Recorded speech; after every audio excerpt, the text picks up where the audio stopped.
안녕하세요. EBS 뉴탐스 한국지리의 이은지입니다. 자, 선생님과 지금 여러분들이 공부하고 있는 부분이 어디죠?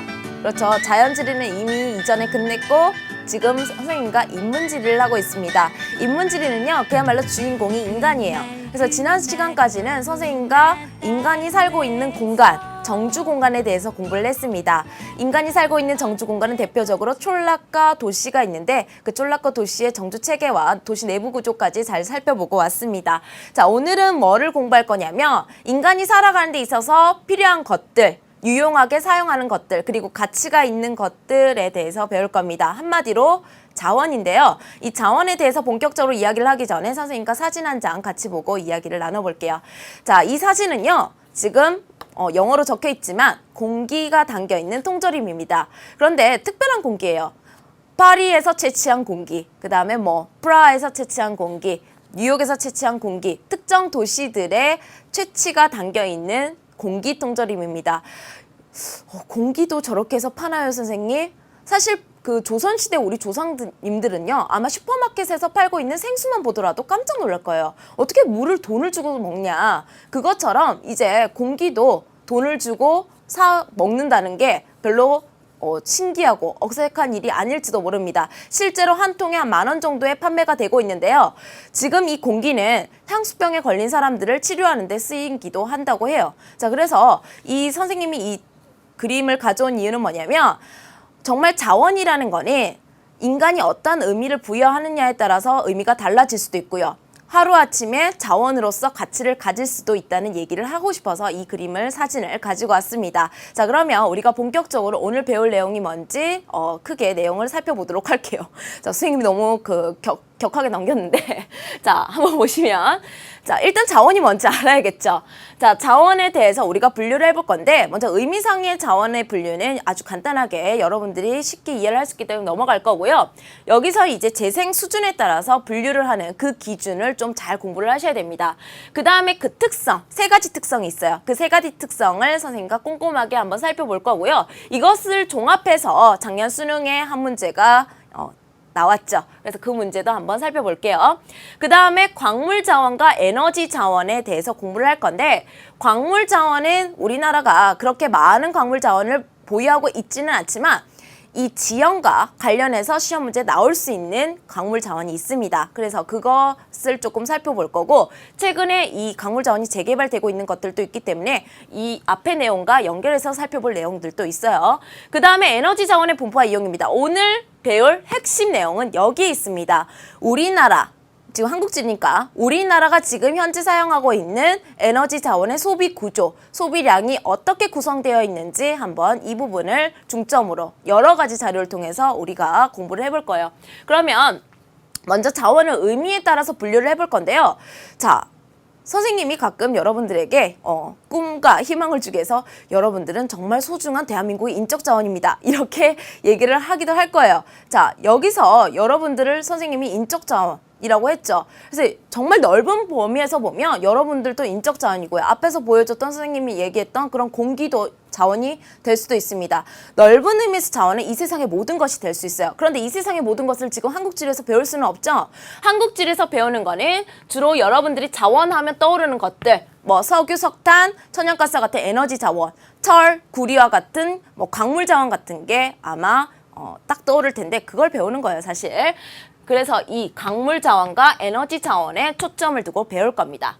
자, 그러면 이거는 여러분들이 좀 잘 보셔야 되는데 재생 가능성에 따라서, 즉 기준이 이거예요. 재생이 되냐 안 되냐 그 기준에 따라서 분류를 한 건데 왼쪽으로 가면 갈수록 고갈 가능성이 큰 거죠. 즉 재생이 안 되는 거예요. 오른쪽으로 가면서 재생 가능성이 높은, 즉 무한대로 우리가 이용할 수 있는 순환 자원에 해당하는 건데 그러면 가운데에 해당하는 거는 재생이 될 수도 있고 안 될 수도 있고, 그죠? 자, 그래서 스펙트럼을 여러분들하고 한번 이야기를 나눠보도록 하겠습니다. 자, 그래서 작년 수능 문제에서도 이 화석연료와 이 금속, 비금속 광물의 예도 우리가 알고 있어야 그 문제를 풀 수 있었는데요. 간단해요, 여러분. 자, 화석연료의 대표적인 화석연료 3총사, 석탄, 석유, 그 다음에 천연가스. 자, 이 3가지는요, 공통적으로 화석이 연료로서 사용이 되는 겁니다. 식물 화석이나 동물 화석이 이렇게 된 거거든요. 그래서 유기물이 이렇게 연료가 되다 보니까 선생님 옆에 있는 화학 선생님한테 물어봤어요. 유기물, 무기물 막 물어봤는데 그냥 간단하게 이 탄소 성분을 포함하고 있는 거예요.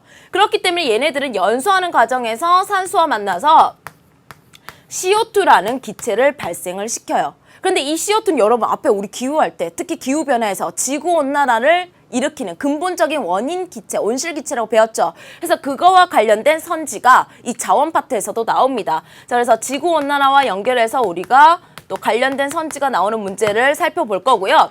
그 다음에 선생님이 일부러 이 순서대로 적었는데요. 이 순서대로 고체, 액체, 기체, 화석연료 순서대로 CO2 발생량이 많아요. 그래서 그것도 자주 물어보니까 정리하도록 하겠습니다.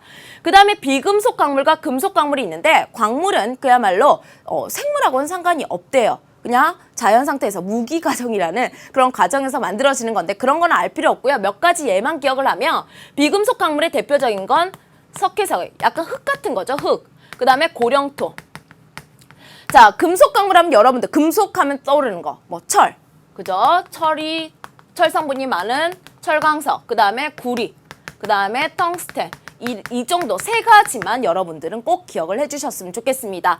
자, 그런데 이 금속 광물에 해당하는 범위에 들어가는 얘들은요, 우리가 어떻게 사용하느냐에 따라서 재생 가능성이 달라질 수 있어요.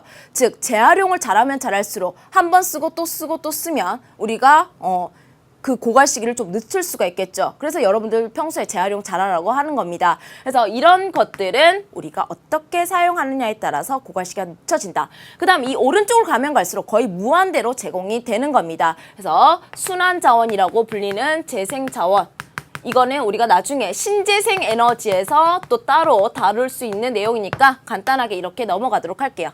자, 그 다음에 우리가 지금부터 다룰 건 뭐냐면 이 자원이라는 거, 특히 우리 지금 좁은 의미의 자원, 천연 자원 공부하고 있죠. 이 좁은 의미의 자원에서 가지고 있는 특성 세 가지를 짚고 갈 건데 보통 자원들은 고갈 시기가 있는 겁니다. 우리가 주로 얘기하는 자원은 그래서 매장량이 한정되어 있기 때문에 자원의 첫 번째 중요 특성은 한계가 있다. 유한성이라고 합니다. 자, 그래서 유한성이 있다는 거를 이 가채 연수라든지 가채 매장량, 채굴 가능한 연수가 몇 년 남았는지 매장량은 어떻게 되는지로 우리에게 수치화시켜서 알려주죠. 자, 그래서 우리나라에서는 지금 석탄하고 석회석이 그나마 가채 연수가 많은 편이에요. 근데 다른 거는 뭐 거의 고갈된 거죠. 그죠? 그리고 우리가 평소에 많이 사용하는 석유라든지 이런 거는 보이지도 않죠, 거의. 자, 그 다음에 이겁니다. 가끔 이제 우리 교과서에서든 그 다음에 문제에서도 물어보는데 수능 특강에도 이 자료가 있어요. 어떻게 하면 기억 곡선을 니은으로 만들 수 있는지. 자, 이게 뭐냐면 기억이 바로 지금 현재 우리 수준대로 쓰면 이렇게 우리가 생산량을 이렇게 생산을 하고 그 다음에 이렇게 사용을 하면 현재 수준대로 사용을 하면 고갈 시기가 이거래요. 그런데 이 니은은요 고갈 시기가 좀 늦춰지고요. 지금 생산량보다 조금 생산량을 줄인 거죠. 그러면 간단하게 우리가 소비량을 어떻게 하면 소비량을 줄이면 생산량도 줄어들겠죠. 그죠? 그 다음에 또 어떻게 하면 될까요? 이렇게 하려면 우리가 재활용을 잘해야 되겠죠. 재활용을 잘하면 고갈 시기가 늦춰질 겁니다. 그리고 이렇게 돼도 고갈 시기가 좀 더 연장이 될 수가 있어요. 채광 기술. 그전에는 우리가 발견하기 어려웠던 것을 우리가 기술이 개발되면서 정말 북극 바다에 있는 석유도 우리가 이제 채굴을 할 수 있게 됐고요. 깊은 바다에 있던 대양 한복판에 있는 석유도 우리가 추출을 해낼 수 있는 기술이 개발되고 있기 때문에 선생님 초등학교 때 20년 전에도 석유 매장량이 가채 매장량이 연수가 40년밖에 안 남았다고 했는데 지금 또 40년 정도 남았다고 해요. 그동안 무슨 일이 있었냐면 새로운 매장지가 계속 기술이 개발되면서 발견이 되고 있는 거겠죠. 그래서 이러한 세 가지 내용으로서 이 기억 그래프를 니은처럼 우리가 바꿀 수 있습니다.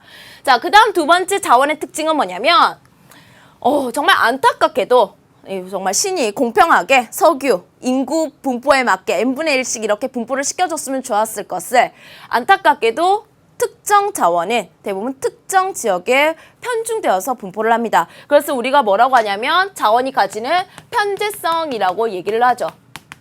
치우쳐서 존재한다는 겁니다. 특히 지금 인류 사회에서 가장 민감한 자원, 석유는요. 우리 요즘에 유행하고 있는 그 노래 가사에도 나오는데 사우디아라비아로 가라 그러죠. 거기 가면은 돈 많은 부자 남자들이 많다고 그럽니다. 오일머니예요, 오일머니. 이 사우디아라비아에 어마어마한 전 세계에서 가장 석유를 많이 매장하고 있는 나라가 사우디아라비아인데 선생님 이 배럴 단위도 찾아보고 여기다 곱해가지고 이걸 해봤는데 정말 이거는 상상할 수 없는 양이더라고요. 그런데 이 보시면 10위권 안에 1위하고 10위만 비교해도 차이가 어마어마하죠. 그죠? 그래서 이러한 편제성 때문에 발생하는 결과를 한번 살펴보시면 편제성 때문에 이동이 발생을 해요. 전 세계에 고르게 분포한다면 그 나라 안에서 해결이 될 거니까 이동 같은 거는 필요가 없겠죠. 자, 그래서 자원이 풍부한 나라에서 부족한 나라, 그 자원이 필요로 하는 나라로 이동이 발생을 하는 겁니다. 그 다음에 이 편제성을 약간 악용하는 거죠. 어떻게 보면 그 편제성을 가지고 자원민족주의를 발휘하기도 해요. 민족주의라는 거는 같은 민족끼리 뭔가 단합을 하는 거를 얘기를 하는데 자원민족주의는 그야말로 같은 자원, 석유라는 같은 자원을 가지고 있는 국가끼리 똘똘 뭉쳐서 생산량도 조절하고 가격도 조절하는 겁니다. 그럼 이렇게 되면 어떻게 되냐면 석유라는 자원은 지금 인류 사회에서 정말 중요한 자원이에요. 경제에 미친 영향력이 너무 커요. 그렇기 때문에 얘네들이 똘똘 뭉쳐서 이렇게 자기의 발언권을 주장을 하고 국제적으로 뭔가 영향력을 행사를 하면 이 영향을 받는 국가들은 정말 치명타를 입을 수밖에 없습니다. 그렇기 때문에 이 자원민족주의를 가지고 협박 수단으로 사용하기도 해요. 정치적으로 뭔가 민감한 국가들끼리. 그래서 협박수단, 무기화, 무기처럼 이렇게 칼은 아닌데 정말 칼부터 더 무서운 그러한 협박수단이 되기도 하죠. 그래서 대표적인 게 오펙, 여러분들 많이 들어보셨을 겁니다.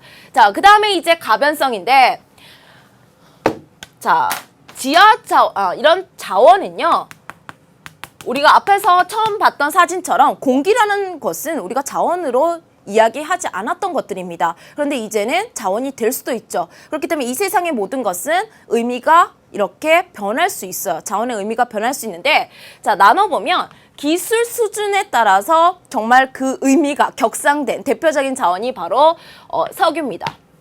석유는 이 사막지대에 선생님이 많이 분포한 데 있죠. 그 아랍 그 국가들이라든지 이런 이슬람 국가들이 분포하는 그런 사막 기후 지역에서 많이 분포하는 자원인데, 그전에는 이제 낙타가 막 이제 땅 위를 밟고 다닐 때 낙타 발을 시커멓게 만드는 정말 좀 거슬리는 존재. 그리고 뭐 사막에 마실 물도 없는데 이거는 뭐 검은 물에다가 마실 수도 없고 거기다 냄새를 맡아보니까 쾌쾌한 이상한 냄새 나고, 그죠? 그래서 이전에는 자원으로서의 의미가 없었어요.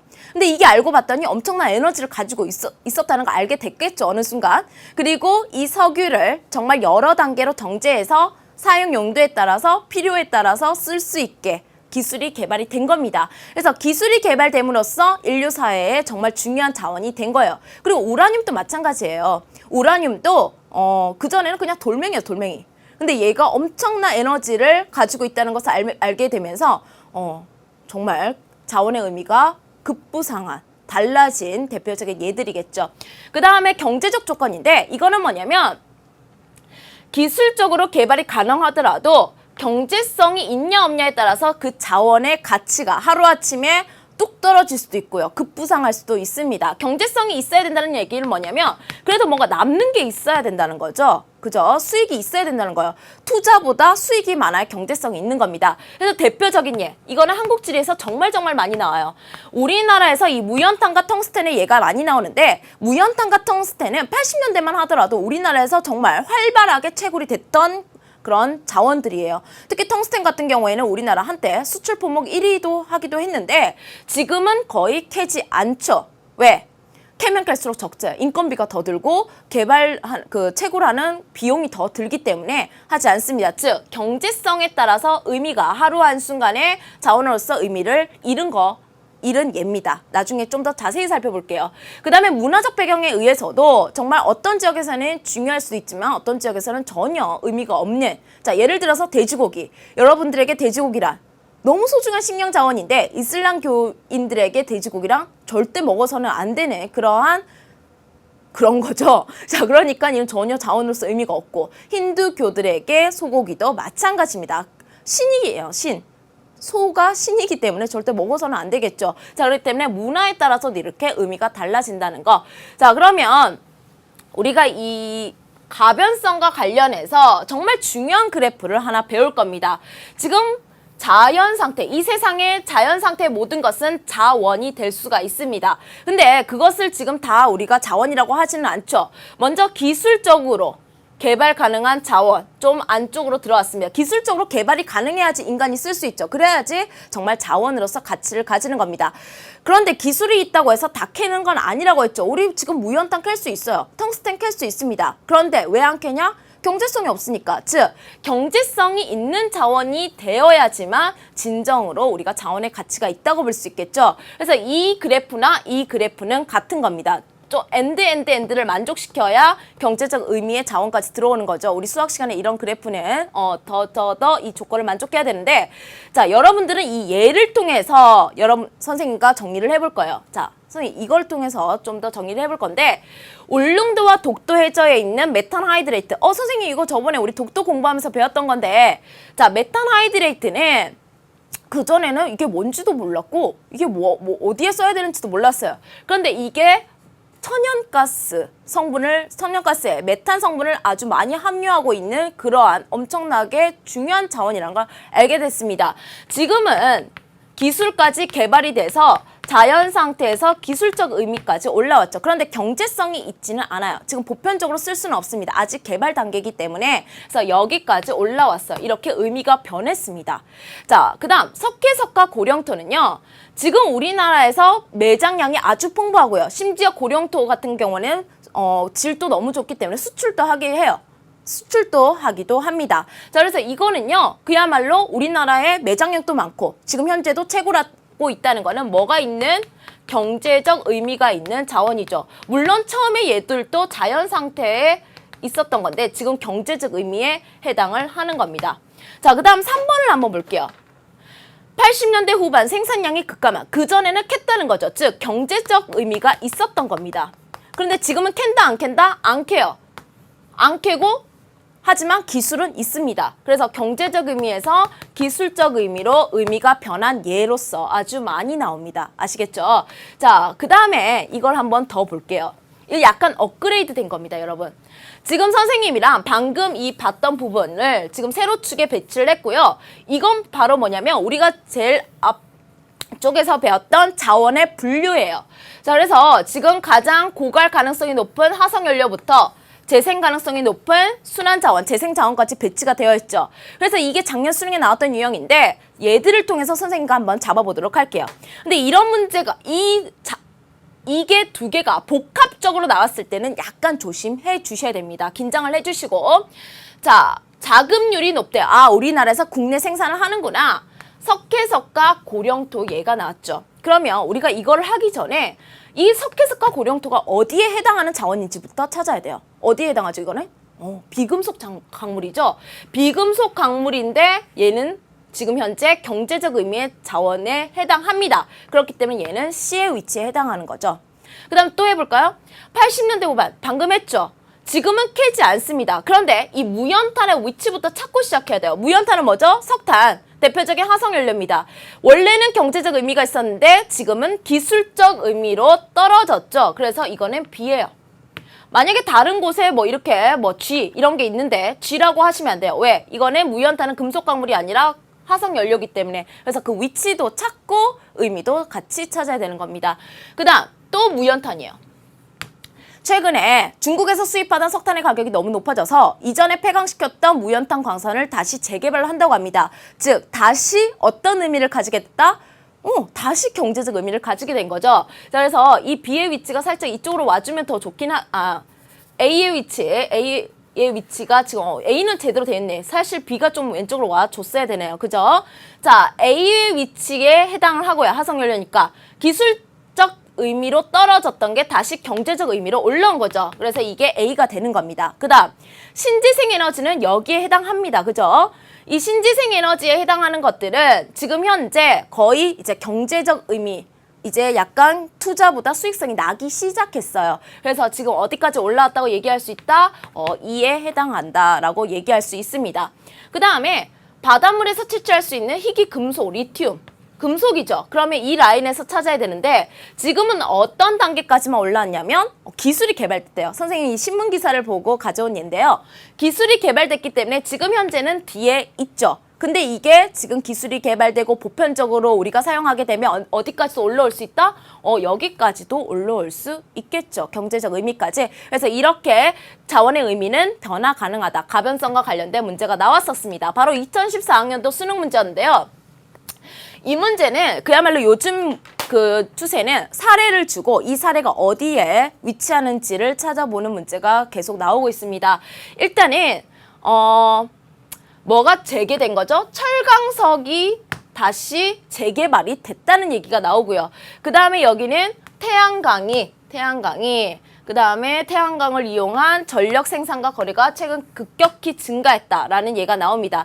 자, 그러면 일단 가는 철강석이니까 일단 우리가 여기서 먼저 찾아야 돼요. 철강석은 금속 광물이죠. 우리가 어떻게 사용하느냐에 따라서 재생 가능성이 달라지는 이 가운데에 해당이 됐습니다.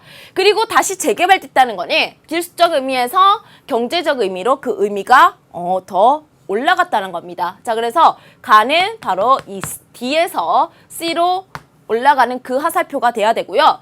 그 다음에 그 두 번째 예는 태양광과 얘기됐던 그죠? 재생 자원, 순환 자원의 예가 나왔기 때문에 여기인데 마찬가지로 얘도 지금 사용량이 더 급증했고 그 다음에 거래도 급증했다. 그죠? 자, 시험적으로만 이용했던 게 이렇게 보편적으로 생산되고 거래가 되고 있다는 거는 마찬가지로 경제적 의미를 가지게 된 겁니다. 그래서 정답이 어떤 게 답이었냐면 5번 이렇게 정답이었던 문제였습니다. 어떻게 문제를 푸는지 아시겠죠, 여러분? 사례에서 예를 딱 파악을 하시고 그 예가 어떤 자원의 분류에 해당하는지부터 찾아주시고 그 의미를 파악하셔야 됩니다. 자, 그 다음에 이제 살펴볼 거는 우리가 좀 주제가 바뀐 건데 바뀐 거예요, 여러분. 그 유탐스러운 오른쪽 페이지에 우리나라 광물 자원의 특징에 대해서 서술하고 있습니다. 근데 우리나라 참 자랑할 것도 많고 자랑스러운 것도 많은데 이 자원에 대해서는 조금 좀 너무 빈약해요.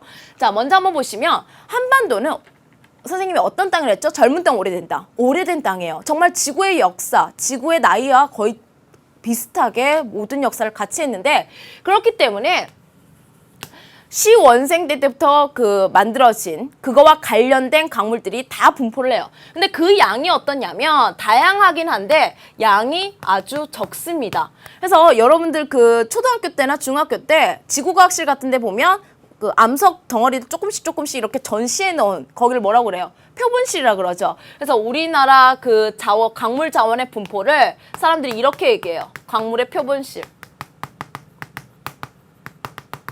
이거 놀리는 거죠, 여러분.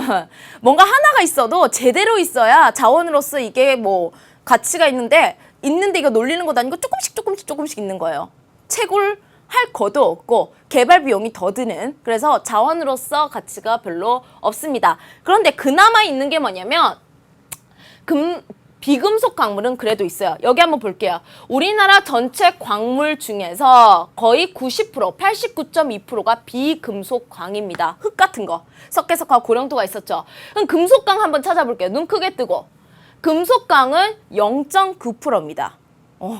슬프죠? 그래서 이 0.9%를 이렇게 확대시켜 놓은 거고요. 89.2%를 이렇게 확대시켜 놓은 거예요. 선생님 이 그래프 이해했나 안 했나 한 가지 질문만 여러분들에게 던져보도록 하겠습니다. 여러분, 철광석의 매장량이 많아요? 규석의 매장량이 많아요? 철광석의 매장량이 많아요? 규석의 매장량이 많아요? 당연히 규석이 많다고 해야 돼요. 지금 이건 뭐냐면요. 지금 0.9%에 대한 35.3%예요. 10,000원에 대한 35%인 거예요. 근데 이거는요. 지금 89.2%에 대한 12%예요. 계산해보면 이게 훨씬 많아요, 여러분. 그만큼 우리나라는 이 금속 광물, 그나마 제일 많은 게 철광석인데 이 철광석의 양도 어마어마하게 작다는 겁니다. 아시겠죠? 그래서 우리나라는 이 석회석과 고령토, 규석 이런 거와 관련된 비금속 광물의 매장량만 비교적 풍부한 편입니다. 자, 0.9%밖에 안 되는 고령토도 풍부하다고 했으니까 이게 얼마나 적은지 아시겠죠? 자, 그래서 그 정도 느낌만 가져가시면 되고요. 그 다음에 3번을 한번 보시면 그냥 간단하게 남한보다는 북한에 많다는 얘기고요. 자, 그 다음에 4번을 같이 한번 보시면 그렇기 때문에 우리나라는 이 광물에 대한 특히 금속 광물에 대한 수입 의존도가 매우 높습니다. 이거 두 개를 선생님과 같이 보도록 할게요. 지금 왼쪽은요 광물 자급률이고요. 오른쪽은 의존도입니다. 자, 의존도가 뭐예요? 전체 총 소비량에서 그 다음에 수입량 곱하기 100을 한 게 의존도겠죠. 그런데 이 의존도는 그럼 100에서 의존도를 빼면 자급률이겠네? 그렇죠. 이거 두 개를 더하면 100%가 나오는 거예요. 그럼 볼게요, 여러분. 자, 금속 광물의 자급률은 1.39%밖에 안 됩니다, 현재. 그래서 금속 광물의 의존도는 당연히 이거 더하면 100 나오죠, 여러분. 의존을 98.6을 하고 있어요. 그나마 비금속은 자급률이 이 정도는 돼요. 그래서 의존도가 이 정도밖에 안 되는 겁니다. 하지만 워낙에 이거를 많이 수입을 하기 때문에 전체 의존도는 이렇게 높게 나타나고 있죠. 그래서 자급률하고 의존도를 더하면 100이기 때문에 의존도라는 개념, 자급률이라는 개념은 여러분들이 쉽게 이해를 하실 거라고 생각을 해요. 이게 뭐 그렇게 중요한 건 아니지만 그만큼 우리나라가 의존도가 높다는 것을 알려주기 위한 겁니다. 자, 그러면 그래도 우리나라에 분포하는 강물 자원은 어디에 있는지 한번 살펴보도록 할게요. 먼저 철광석인데요. 당연히 여러분들 철광석, 철자를 보는 순간 제철공업의 핵심 원료라는 것을 알 수가 있습니다. 자, 그런데 아직 통일되기 전이죠. 여러분은 한국지리 할 때 이 통일이 지금 안 된 게 어떻게 보면 조금 좋기는 해요. 공부량이 지금 현재 여러분들이 통일된 이유보다는 좀 덜 배우는 거예요. 그래서 이 관석 강부지망은 그나마 아주 풍부하기는 한데 우리가 막 깊이 다루지는 않고요. 강원도에 좀 있습니다. 그래서 우리나라 철광석은 100% 강원도에서 채굴을 하고 있어요. 100% 강원도예요. 남한에서는 특히 이 양양 철광석 광산이 다시 재개발이 추진됨으로써 여러분 교과서라든지 여러 가지 자료에서 여러분 보게 될 겁니다. 양양 철광석 광산 재개발했다는 거. 그래서 강원도에서 100%를 생산하고 있는데 그래도 너무 소량이에요. 그래서 질 좋은 게 북한이 있는데 지금 통일이 안 됐으니까 너무 소량이다 보니까 대부분은 이런 오스트레일리아나 브라질에서 대부분 수입을 하고 있죠. 그런데 오스트레일리아는 나중에 그 역청탄 수입할 때 또 나오거든요. 그래서 이 브라질을 보면 철광석 수입 국가구나라는 것을 알 수가 있습니다. 자, 그 다음 텅스텐이에요. 텅스텐도 금속 광물이었죠. 한때는 엄청나게 수출을 많이 했던 광물이라고 선생님이 설명을 했습니다. 어디에 쓰는 거냐면 필라멘트, 전구에 들어가는 필라멘트를 만들 때 쓰기도 하고요. 그 다음에 좀 더 금속을 더 강화시켜주는, 더 단단하게 만들어주는 합금용으로 사용되기도 해요. 아무튼 그런 금속인데 지금 남한에서는 이 강원도 상동의 위치 한번 보시고 이 상동의 위치는 그래도 가끔 나옵니다. 그래서 상동이 유명하다는 거. 자, 그런데 이거 한번 보도록 할게요. 값싼 중국산에 밀려서 생산이 거의 중단이 됐대요. 앞에서 배웠던 거 뭐죠? 경제적 단계에서 기술적 단계로 떨어진 얘기를 하고 있죠. 그런데 끝까지 읽어야 됩니다. 최근에는 재개발이 진행 중이래요. 왜? 중국산 가격이 너무 높아졌기 때문에. 자, 그래서 기술적 단계에서 다시 무슨 단계? 경제적 의미를 가지게 됐다라는 예들도 많이 나오니까 이런 거에 좀 더 초점을 두고 공부를 하셨으면 좋겠습니다. 자, 그 다음에 석회석인데요. 선생님 갑자기 석회석 얘기를 할 건데 자료들을 좀 많이 가지고 왔죠. 석회석의 분포를 지금 여기서 보시면 여기 보이고요. 여기가 보입니다. 그럼 남한만 따로 떼내면 이제 이런 강원도 남부 지역과 그 다음에 충청북도 북동부 지역이에요. 선생님 이거 뭐 할 때 배웠던 거죠? 물론 두 군데서 배웠어요. 첫 번째 어디서 배웠냐면 우리 이 A, B, C, D, E, F, G 할 때 B와 D, 고생대 지층, 특히 고생대 무슨 계에서 나오는 게 석회석이죠?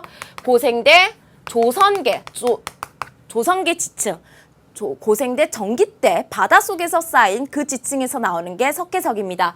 자, 그래서 거기서 한번 배웠고요. 그 다음에 카르스트 지형. 당연히 석회석을 기반으로 해서 만들어진 지형이 카르스트 지형이기 때문에 거기서 또 배웠죠. 자, 우리나라에서 가채 매장량이 아주 많은 비금속 광물에 해당되는 거고요. 그래서 이런 지형과 관련해서 또 나올 수 있으니까 여러분들이 다 앞뒤로 공부를 하셨으면 좋겠습니다. 시멘트 공업의 원료가 되는 그러한 자원이라는 거 알아두시고 자, 이 정도 하고 넘어가도록 할게요. 자, 그 다음에 고령토입니다. 고령토의 위치는 여기 한번 볼게요. 경상남도 이 서부 지역, 그 지리산 부근에서 많이 이렇게 분포를 하고 있고요. 질도 좋아요. 그래서 하동이라든지 산청에 경상남도 서부 지역이 만약에 지도에서 많이 분포를 하고 있다. 그거 고령토입니다. 그래서 도자기 만드는데 필수 원료죠. 그 고령토 반죽해가지고 도자기 그 빚고 이러는데 여러분 드라마 보면 아까워 죽겠는데 그만하다가 막 깨고 그러죠. 막 다 깨고 100개 만들어서 99개 깨고 1개 들고 잘했어 뭐 이러잖아요. 그렇게 막 깰 수 있는 게 왜 그럴까요? 그만큼 재료가 널렸으니까 깨도 그렇게 많은 거예요. 그죠? 자, 그래서 고령토 많구나 이런 거 느끼시면 돼요. 그런 거 보면 고령토 많구나. 그죠? 자, 그래서 선생님과 고령토까지 살펴봤습니다. 자, 전체적으로 우리나라 광물 자원에 대해서 살펴봤는데 그 포인트 위치를 먼저 보시면 되고요. 지금부터 할 게 정말 진짜 중요합니다. 우리나라 에너지 자원의 소비 구조 변화예요. 자, 어떻게 변화가 됐는지 일단 어떤 자원을 사용하기 시작했고 그 자원이 어떻게 사용량이 어떻게 변화됐는지를 살펴볼 건데 50년대만 하더라도 우리나라는 지금 갓 광복을 이루고 해방이 되고 정말 가난한 상태예요. 뭐 돈 주고 뭐 수입할 돈도 없고 그 자원을 개발할 기술도 없습니다. 그래서 이때는 신탄, 땔감이나 수출 얘기예요. 숯. 그걸 중심으로 에너지 자원을 이용을 했고요. 60년대부터 이제 산업화를 시작하면서 국내에서 무연탄 같은 걸 좀 캐면서 석탄 중심의 에너지 자원이 조금 보이기 시작합니다. 석탄을 좀 비중이 높아요. 그 다음에 70년대입니다. 70년대 이제 우리나라가 중화학공업을 시작하는 거예요. 특히 석유화학공업. 당연히 석유화학이니까 핵심 원료가 석유겠죠. 그리고 이때부터 자동차가 보급되기 시작해요. 여러분 자동차에 뭐 넣죠? 기름 넣죠. 그 기름 석유입니다. 그 다음에 이제 그 80년대부터는 이런 원자력, 그 다음에 90년대 천연가스의 비중이 증가하는데 오일 쇼크, 석유 파동을 겪은 이후에 이 원자력 발전소를 건설했죠. 그 다음에 이제 가정, 연료, 아파트가 많이 건설이 되고 이러면서 도시가스에 천연가스를 활용해서 도시가스가 만들어지는 거니까 천연가스가 가장 뒤늦게 사용하기 시작을 하는 겁니다. 그래서 사용 시작 시기도 가끔 물어봐요, 보기에서. 석탄, 석유, 원자력, 천연가스 순으로 사용하기 시작했다. 여기는 이 정도만 알고 지나가도록 할게요. 그리고 여러분들이 이거는 그냥 참고하는 용어로 보시면 되고요. 이 자료는 너무 의미를 안 두셔도 됩니다. 그러면 이거는 여러분들이 큰 의미를 두고 선생님과 함께 살펴봐야 되는데 이 그래프를 보는 방법을 알려드리도록 할게요. 그래서 선생님이 자료 분석 제대로 하기라 그래가지고 그 문항을 밑에다가 넣어놨죠. 자, 에너지 자원, 1차 에너지 자원의 소비 구조라고 되어 있습니다. 선생님, 1차 에너지가 뭐예요? 그럼 2차도 있나요? 2차도 있습니다. 1차 에너지는 뭐냐면 그야말로 천연 상태에서 공급되는 에너지예요. 석유, 석탄 이런 거예요. 그러면 2차 에너지는요? 그 석유, 석탄을 가지고 화력 발전을 해서 그야말로 발전을 해서 나온 전기 에너지는 2차 에너지예요. 가공이 됐다는 거죠. 여러분들 콩 있죠, 콩. 콩은 그야말로 1차 에너지예요. 근데 그 콩을 가공해서 만들어진 두부는 2차 에너지인 거예요. 어떤 느낌인지 알겠죠? 그래서 1차 에너지는 가공되지 않은 상태의 여러 가지 자원들. 이거예요, 이거를 공부를 할 건데 현재 우리나라가 가장 많이 사용하고 있는 자원의 순서를 여러분들이 알고 계셔야 됩니다. 이거는 외우셔야 돼요. 선생님 지리 외우는 거 아니라면서요. 근데 외워서 좋은 거는 외워야 되잖아요, 여러분. 여러분 수학 시험 치러 들어가서 근해 공식 뭐 유도하고 뭐 증명하고 그런 거 있지 않죠? 근해 공식 외우고 수학 문제 풀잖아요, 그죠? 자, 이거는 좀 외워주셔야 되는데, 자, 현재 일체 에너지 자원의 소비량 비중. 자, 여러분들 선생님과 해볼게요. 석유가 가장 비중이 높을 거예요, 현재를 먼저 보세요, 여러분. 석유, 그 다음 뭐죠? 석탄, 그 다음 천연가스. 가끔 LNG라고도 씁니다, 여러분. 그 다음에 원자력. 그 다음에 현재예요, 현재. 신재생. 그 다음에 수력입니다. 선생님 이거 어떻게 외우나요? 그냥 일단 앞에 게 4개를 먼저 외우는 게 중요합니다. 자, 석탄은 얼마? 석탄은 1,000원. 이렇게 외우세요, 여러분. 둘 다 석석이라서 그냥 뒤에는 탄자 들어가면 석탄인지 알겠지. 석탄은 얼마? 1,000원. 그래서 선생님이 가끔 자는 애들 깨운다고 얘들아 석탄은 얼마? 그럼 자다가 이런 1,000원 뭐 이러는데 그 정도 돼야 돼요, 여러분. 석탄은 1,000원. 벌써 다 외웠죠, 여러분. 끝에는 선생님 어떻게 해요? 끝에는 거의 다 잘 나오지도 않지만 신수 그냥 어쩔 수 없습니다. 그냥 외우시고 자, 그런데 이게 처음부터 3, 2, 4, 2, 5, 2, 6, 2가 고정되어 있었냐? 그건 아니에요. 그런데 그것까지 알아야 문제를 풀 때 완벽하게 우리가 문제를 해결할 수가 있습니다. 먼저 보시면 원래 이 천연가스는 90년대 초반만 하더라도 거의 비중이 거의 안 보여요.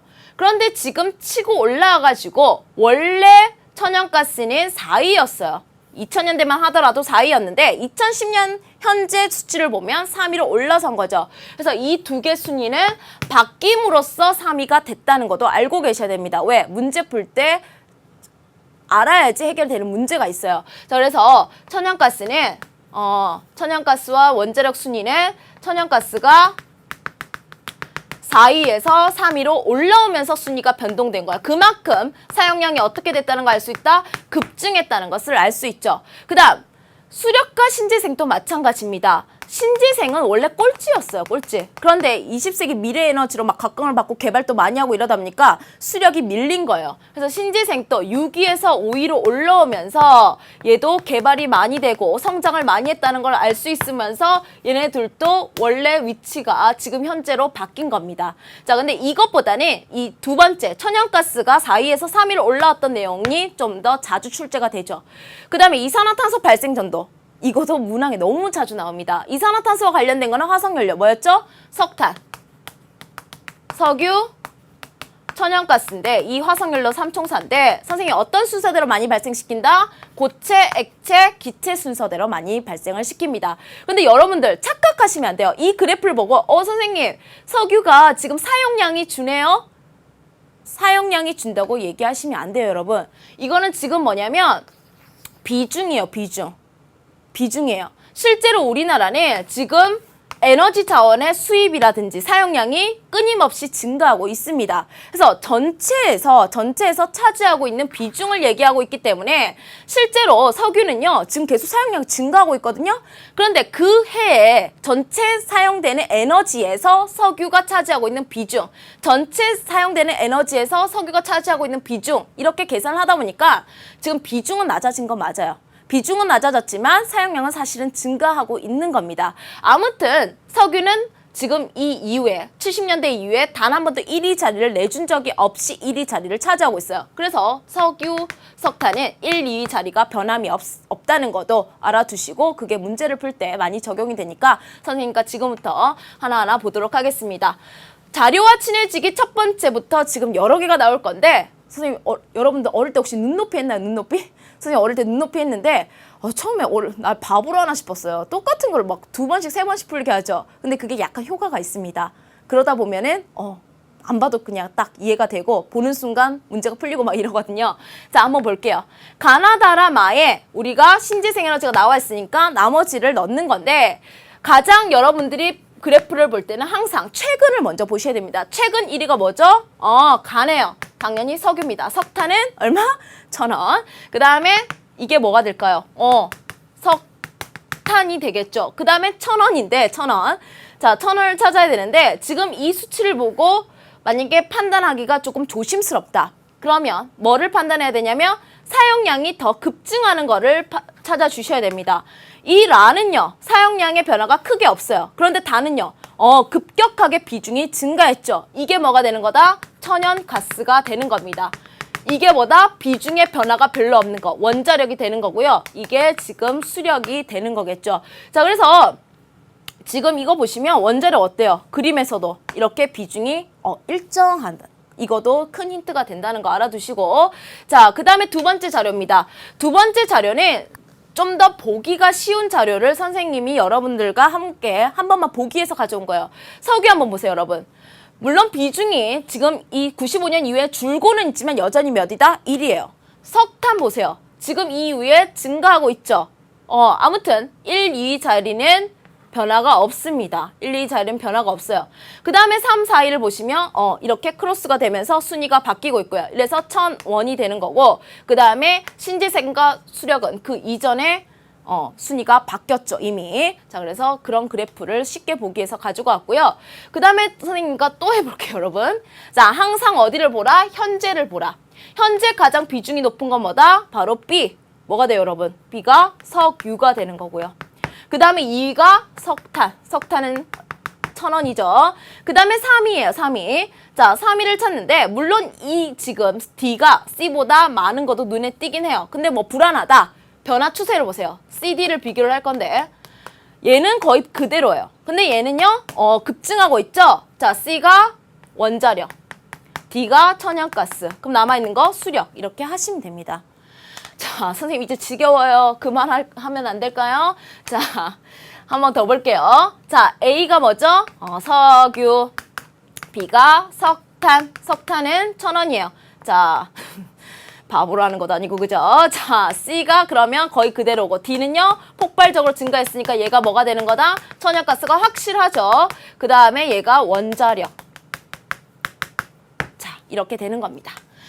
자, 그 다음에 또 마찬가지로 이거 가장 비중이 높은 이 C가 석유, 그 다음에 석탄, 그 다음에 이 B가 천연가스, A가 원자력인 거 아시겠죠? 여러 가지 자료를 보여주는 거는 이게 바로 인문지리다라는 거를 보여주기 위해서입니다. 인문지리는 같은 내용인데도 이렇게 자료의 형태가 다르게 나와요. 그럴 때마다 여러분들이 문제를 풀려면 이렇게 다양한 자료를 보고 문제 해석 능력, 자료 분석 능력을 길러놔야겠죠.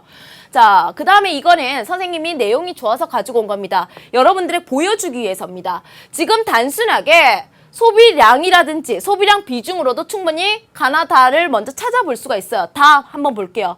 현재가 중요하기 때문에 현재 포인트를 두시면 현재 가장 많이 사용하고 있는 양, 당연히 비중도 높은 거 석유죠. 그 다음에 과거나 지금 1990년이나 2010년이나 2위 자리가 그대로 소비량 비중이 그대로인 석탄도 우리가 알 수 있고요. 그 다음에 천연가스가 나와 있기 때문에 이게 3위고 이게 4위, 이게 원자력인 걸 알 수가 있는데 그것보다 중요한 건 뭐냐면 지금 양이에요, 양. 앞에 나왔던 것들은 비중만 다뤘죠. 근데 이거는 양을 보여주는 자료입니다. 근데 문제를 풀 때 우리가 소비량 비중만 알아도 문제가 풀리기 때문에 이 양은 한번 보시면 여러분 어때요? 아까 선생님이 석유가 비중이 줄었다고 선생님 석유 적게 사용하네요? 줄어들었네요? 이렇게 얘기하면 안 된다 했죠? 보세요. 석유의 소비량 이렇게 증가했습니다. 가로축을 보시면 석탄도 이렇게 증가하고요. 천연가스 이렇게 증가하고요. 원자력도 증가하고요. 대부분의 에너지 사용량은 전체적으로 증가를 했죠. 물론 비중은요. 과거보다 현재 석유가 줄긴 했지만 여전히 1위입니다. 아시겠죠? 자, 그 다음에 이제 우리나라 주요 에너지 자원인데요.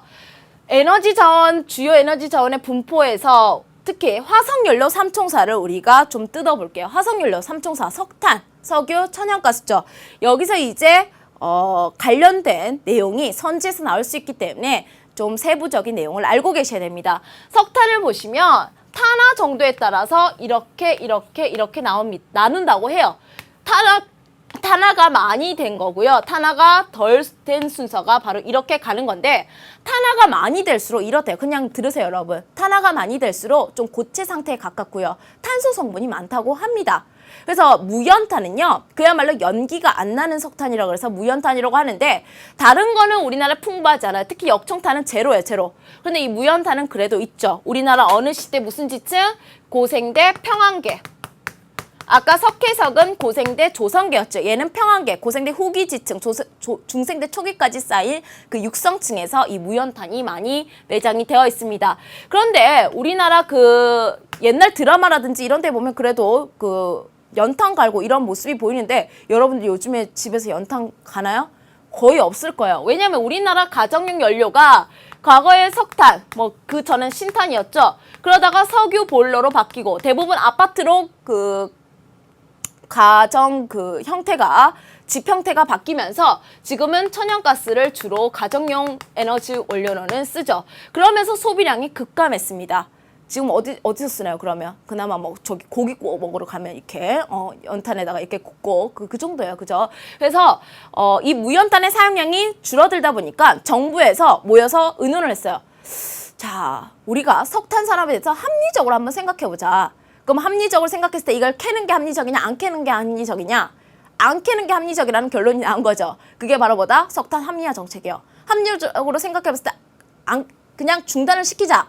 그래서 1989년 즉 80년대 이후에는 이렇게 우리나라 무연탄 생산량이 이렇게 급감을 하는 겁니다. 그래서 경제적 의미에서 기술적 의미의 자원으로 의미가 변했죠. 자, 그래서 우리나라 그 무연탄 분포도 어때요, 여러분? 아까 고생대 지향사 분포와 거의 비슷하죠? 그래서 한번 보시면 되고요. 지금은 이렇게 많이 폐광이 됐기 때문에 이런 석탄 박물관으로 관광 자원으로 이용을 하고 있습니다. 이 석탄 박물관 우리나라 세 군데가 있는데요. 가끔 시험 문제 나옵니다. 문경, 태백, 보령. 왜 시험 문제 나올까요? 답사 코스 문제로서 각각이 속하는 도시가 도가 다 달라요. 그렇기 때문에 석탄 박물관이 있다라는 단서로서 여기가 어디냐 물어보는 답사 코스 문제는 꽤 많이 출제가 됐습니다. 선생님 8강에서 이미 한 번씩 다 언급을 했기 때문에 한번 복습을 해보시면 되고요. 자, 그 다음에 이제 역청탄인데 역청탄은 유연탄이에요. 앞에 무연탄이 있었죠. 이거는 유연탄의 일종입니다. 얘는 열 효율이 높고요. 발열량이 많대요. 그래서 이제 산업이라든지 공업에서 많이 쓰이는데 그래서 사용 용도를 보시면 제철 공업에서 코크스로 사용이 된다고 적혀 있고요. 그 다음에 화력 발전에서 핵심 연료입니다. 생각보다 그렇게 비싸지는 않아요. 생각보다는. 그리고 제철 공업에서 왜 얘가 필요하냐면 순수한 철을 뽑아내기 위해서는 코크스라는 게 필요한데 그 코크스의 역할을 하는 게 이 역청탄이라고 합니다.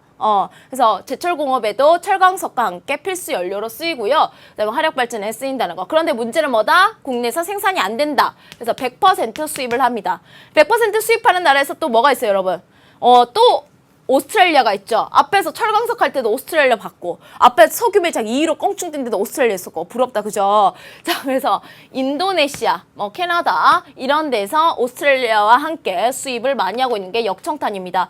그래서 우리나라 이 유연탄, 역청탄의 수입량은요 이렇게 매년 급증하고 있습니다. 이게 사실 기분 좋은 얘기가 될 수도 있어요. 수입을 많이 하면 그만큼 우리가 지출도 많겠지만 그만큼 우리나라 제철 산업이 발달한다는 거고 그만큼 우리나라 생활 수준이 높아졌기 때문에 좋은 증거가 될 수도 있지만 자원이 그만큼 부족하다는 얘기겠죠.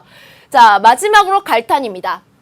이 갈탄은요, 여러분들 언제 배웠죠? 선생님하고 우리나라 지질 구조할 때 ABCDEFG 할 때 그 G에 해당하는 그 신생대 지층에 갈탄이라는 석탄이 매장돼 있는데 이 갈탄은요 석탄 중에서 무연탄, 역청탄, 갈탄이 가장 탄화 정도가 작은 거예요. 탄화 정도가 작으면 약간 액체 상태에 가깝다고 합니다. 무연탄이 가장 고체 상태에 가깝다면 얘는 액체 상태에 가깝기 때문에 고체를 액체로 만들어서 좀 사용하기 편리하게 만들 수 있는데 가장 쉽게 이용할 수 있는 게 갈탄이라고 합니다. 그래서 북한에서는 이걸 이용해서 석탄 액화 공업으로 이용하기도 하죠. 자, 그래서 포인트는 뭐냐면 신생대 지층에 분포하는 자원이다라는 것을 아시면 되고요. 북한에서는 석탄 액화 공업으로도 사용이 된다. 포인트 글자 저 2개만 기억하셔도 됩니다. 선생님이 지금 화석 연료 3총사 중에 석탄만 조금 세부적으로 살펴봤고요. 나머지 석유하고 천연가스가 남았습니다. 다음 시간에 이것을 연결해서 공부를 한 다음에 그다음에 우리나라 발전 양식, 그다음에 신재생 에너지의 분포와 그다음에 이용까지 함께 살펴보도록 하겠습니다. 그럼 다음 시간에 우리 이어서 공부하도록 하고요. 다음 시간에 만나도록 할게요.